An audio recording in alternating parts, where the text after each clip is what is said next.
Imagine you are Jordan for a moment. You are laying in bed after a stressful day at work, and you start thinking about what's the purpose of being here. And as you look back, you can remember a time when you were a young, vivacious 18-year-old. The world was at your fingertips, and you had dreams of what your life would look like. And you set off on a path with the belief that hard work would give you everything that you needed. Particularly, that hard work would give you these sandbags that you could collect to make your foundation secure in life. Now, as the years went by, you collected sandbags. One by one, you gathered them. Each sandbag a symbol of something that you thought would bring you security. A college education, a nice home, a reliable job, a loving family, financial stability. And yet, as you collected more, you began to notice something. The more you gathered, the heavier the load became. Now, when you were younger, you didn't mind this heavy load. You were young, you could handle it. Plus, all of this weight helped keep things secure in your foundation so that you would be able to live a life of your dreams when you retired. So you built a life with hard work. You went from working at a minimum wage job when you were younger to becoming middle class, climbing the ladder, while all the still maintaining a marriage and raising some children. You created a beautiful home and a life for your family. But now, as time goes on, you begin to feel the weight of it all. Now picture yourself now. You are standing in the basket of a hot air balloon about to take flight. You want to rise, to soar above the heaviness, to break free from the weight of all of the sandbags that you thought were securing your life. But as you try to lift off, you realize the sandbags are what is holding you down. The house, the job, the relationship that no longer serves you, the feeling of being overwhelmed by all of it. You are tethered to the very things that you thought were your foundation. And now you are faced with a choice. To rise, you must cut the sandbags free. But as you look at each one, you feel a deep attachment to them. The house is where you have made many memories with loved ones over the years. The friends, though toxic, have been a part of your life. Your partner, though extremely frustrating at times, is a bond that you have. Your job, while draining you, does provide a sense of stability. This, my friends, is what you will face in 2025. You will get in that hot air balloon basket and decide what is keeping you from being who you authentically are, whatever that may look like for you. My guides have shared that things will get heavier before they get lighter. And this means that in the coming year, you might feel the weight of your attachments or your responsibilities and the burdens of life more intensely this next year. But surrendering these attachments will help lighten the load to carry you into the new earth. 2025 is the year that you are going to get lighter.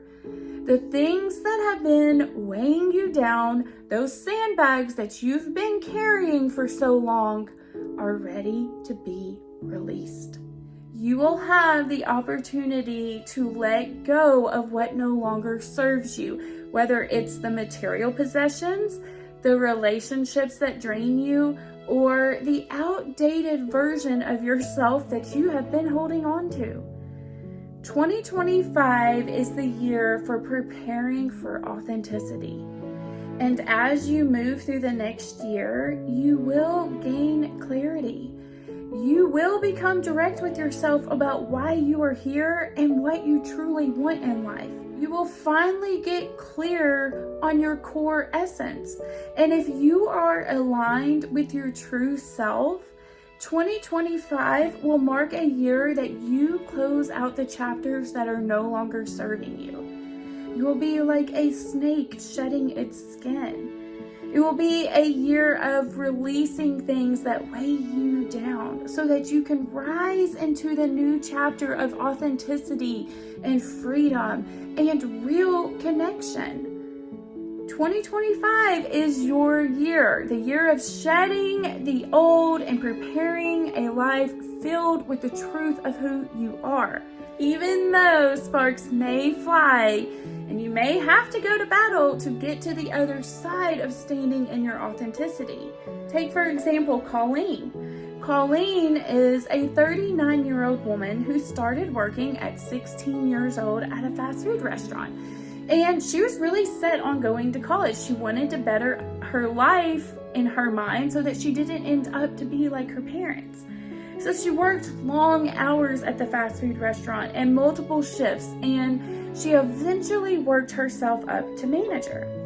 Now at 18, she became pregnant, but she was able to graduate high school and go on to college.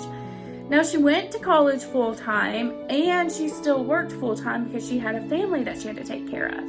And she was doing it all on her own until she met the love of her life, Ray. Now, she ends up getting pregnant by Ray, and they get married and they raise their little family. By now, she has graduated college and she has become a teacher, and her husband is an accountant. And they have been able to afford a nice 2-story brick home in a great neighborhood. Their kids go to a great school. Everything seems perfect. But Colleen can't help but be unhappy. And now she's even more unhappy because the house payment has gone up, the insurance has gone up, her kids are growing, and the grocery bill has now gone up. And she's looking at having to take on a part-time job to deal with all of the increases and just to make ends meet. So she's laying in bed one night and she's wondering, why are we here? What is the bigger picture with everything? What is the meaning of life? Are we supposed to just work hard our whole life, pay bills every single month, and then die? What is the point in all of this? So Colleen sat with all of this and she realized that she does in fact love children. It's why she manifested a child so young.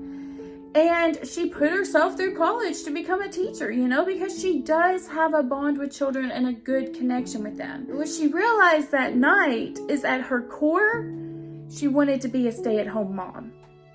She wanted to be loved and supported with that decision in life so that she could love and support those around her.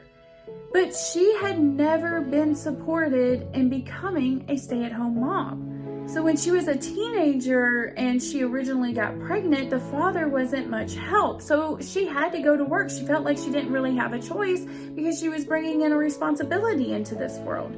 So she immediately went to work. And that got her in the mindset, for the next 20 years of, I have to work to survive and to have anything in life and to take care of my kids.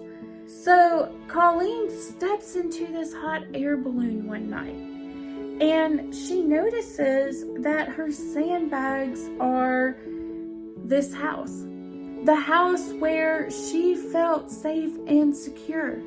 She didn't want to have to think about giving that up for her new life. But was it really something that they could afford with her being a stay-at-home mom? And her friends, sure, they were toxic in some ways, and she felt like she was trauma bonded, and she felt like they used her and for her kindness. And she did find out they lied to her a couple times. But she couldn't help but be in their life, even though they were bad for her. they often would need her for their own problems and not be there when she needed them. And then there was the sandbag for her husband. Lord, he drove her crazy, okay, but she couldn't help but love him. They did have a unique bond, even though there was this constant back and forth and this push and pull dynamic. She knew that there was probably another man out there that would be better suited for her needs. But goodness gracious, her and her man had been through some things, but he could never make enough to allow her to be a stay-at-home mom. I mean, sure, he was an accountant, but he splurged on his hobbies. He saw it as an investment. In the long run, he'd had all these collectibles. And even her job, it did provide that stability for years, but her love for teaching deteriorated. She almost felt like she was just a glorified babysitter because she was basically the middleman between the parents and the administration. And there was a lot of expectations placed on teachers from both sides. And it made it so it just wasn't fun as it used to be. At her core, being a stay-at-home mom would not allow for a husband who invested in collectibles.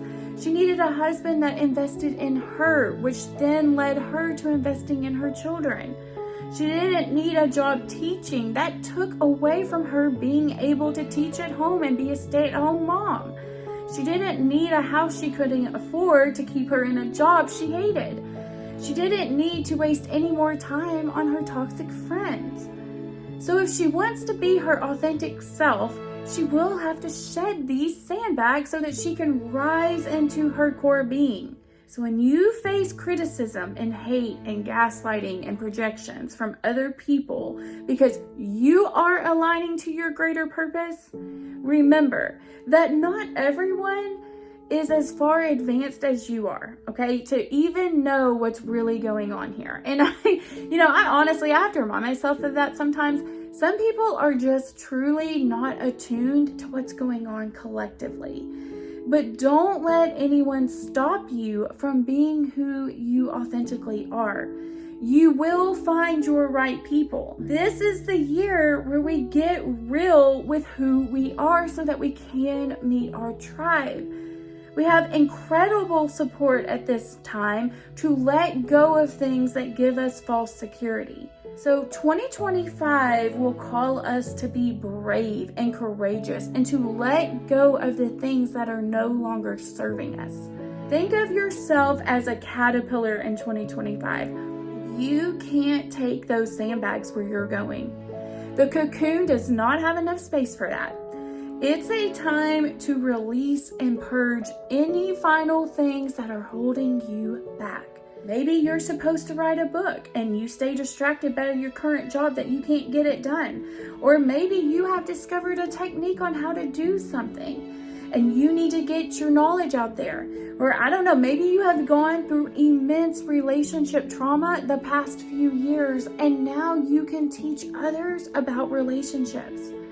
Maybe you want to become a parent, but you always felt like you had to work. A lot of us conformed out of comfort or for validation. But 2025 is going to get us back to the simple things in life.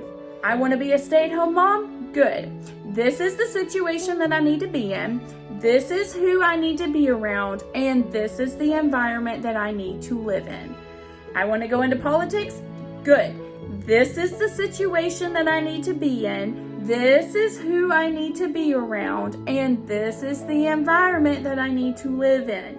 We get real with ourselves in 2025 about what we want to do. We are being called to become lighter before entering into 2026. I hope this helps. Mwah.